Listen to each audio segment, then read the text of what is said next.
안녕하세요. 저는 순천향대 서울병원 신경과 주병옥입니다.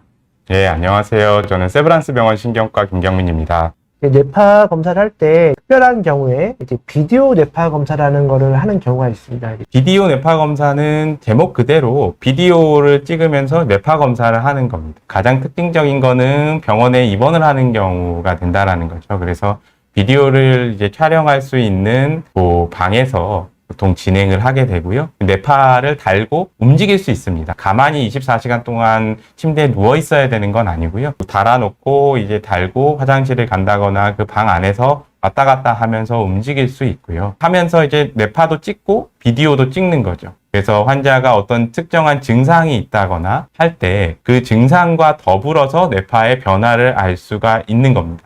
심장이 두근두근 거린다거나 설명할 수 없는 느낌이 왔다 갔다 할 때 그게 뇌파의 변화와 더불어서 생긴다라고 하면은 발작의 가능성이 높겠죠. 그런 것처럼 그런 증상의 관찰과 더불어서 뇌파의 변화를 알 수 있다라는 게 이제 비디오 뇌파의 가장 큰 특징이고요. 그 해당 사항이 되면은 이런 비디오 뇌파 검사를 진행해 볼 수가 있고, 더불어서 이게 증상과 뇌파를 맞춰보는 거에 장점 있는 게 첫 번째고, 두 번째로 맞춰볼 수 있는 거는 아까도 말씀드렸지만 첫 번째 뇌파를 찍었을 때 뇌전증 환자라고 하더라도 뇌전증 모양파가 발견될 가능성이 절반이 되지 않는 경우가 많기 때문에 장기간의 뇌파를 비디오 뇌파 검사를 통해서 찍어볼 수 있습니다. 달고 있기 때문에 계속해서 그거를 보면서 저희가 경기파가 나오는지를 볼 수 있어서 그 장시간의 뇌파를 기록할 수 있다라는 거, 그리고 어떤 수면 중의 뇌파도 확인할 수 있어서 그러한 이제 장시간의 뇌파를 기록할 수 있다라는 게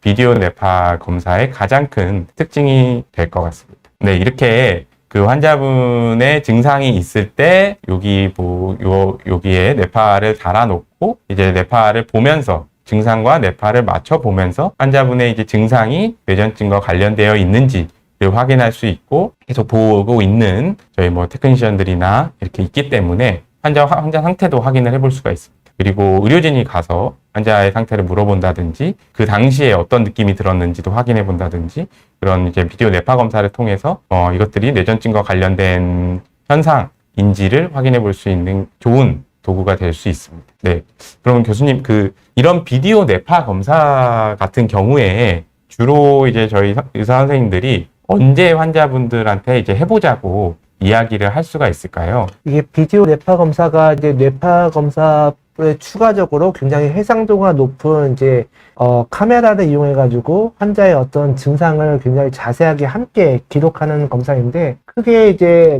비디오 뇌파 검사를 이제 활용할 수 있는 경우가 있습니다. 이제 첫 번째 같은 경우가 이제 뇌전증 환자에서 수술로 치료를 하는 경우가 있거든요. 또 약물 치료에 굉장히 잘 반응하지 않고, 그리고 이제 환자분의 어떤 영상에서 발작을 유발하는 병소가 잘 보일 경우에, 약물 치료로 추가적으로 이제 뇌 그 병소를 이제 절제하는 어떤 수술적인 치료가 하나의 방법이 될 수 있겠는데, 수술을 결정하기 전에 일부 딱 그 발작만 유발하는 병소를 정확하게 확인하기 위해서 이때 비디오와 뇌파 검사를 동시에 진행함으로써 환자의 어떤 발작을 유발하는 위치를 조금 더 구체적으로 이제 국소화를 하고 할 경우에 이제 적응할 수가 있고요. 또 두 번째 같은 경우에는 이제 난치성, 그 어떤 약물 치료에 굉장히 반응을 하지 않는 환자에서 이분의 어떤 정확한 뇌전증 양상과 빈도 같은 것들을 평가하기 위해서 이 비디오와 뇌파 검사를 이제 병행해가지고 적응하는 경우가 있고, 그리고 이제 세 번째, 아까도 말씀드렸는데 환자분의 굉장히 모호한 증상, 이걸 정말 뇌전증 증상인지, 뇌전증 전조 증상인지, 아니면은 그냥 뇌전증과 상관없는 그냥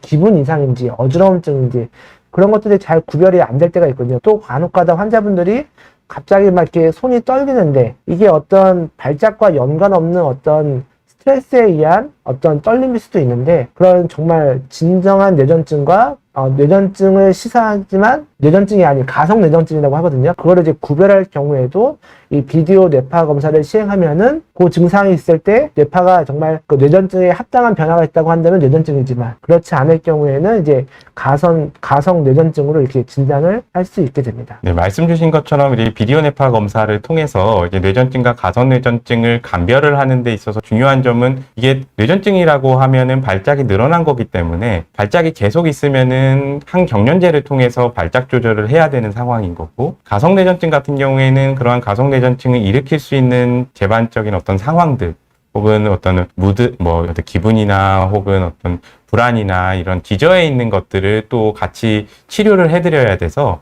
쓰는 약이 달라지기 때문에 이런 증상에 대한 감별을 꼭 해드려야 되고, 환자분들께도 왜 거짓말을 하는 거 아니다 라고 이야기를 하시는데, 거짓말이라서 저희가 뭐 거짓말 탐지기로 뭐 비디오 뇌파 검사를 하는 거는 당연히 아니고요. 그것들이 이제 치료 방법을 어느 방향으로 가느냐를 결정하기 위해서 저희가 비디오 뇌파 검사를 하기 때문에 그런 부분들에 대해서는 많이 좀 설명을 좀 드리고는 있습니다. 그래서 오늘 방송 통해서 뇌파 검사에 대해서 잘 좋은 정보 갖고 잘 참고하셔서 치료 잘 받으실 수 있었으면 합니다. 네, 감사합니다. 네, 지금까지 시청해 주셔서 감사합니다. 네, 감사합니다. 네.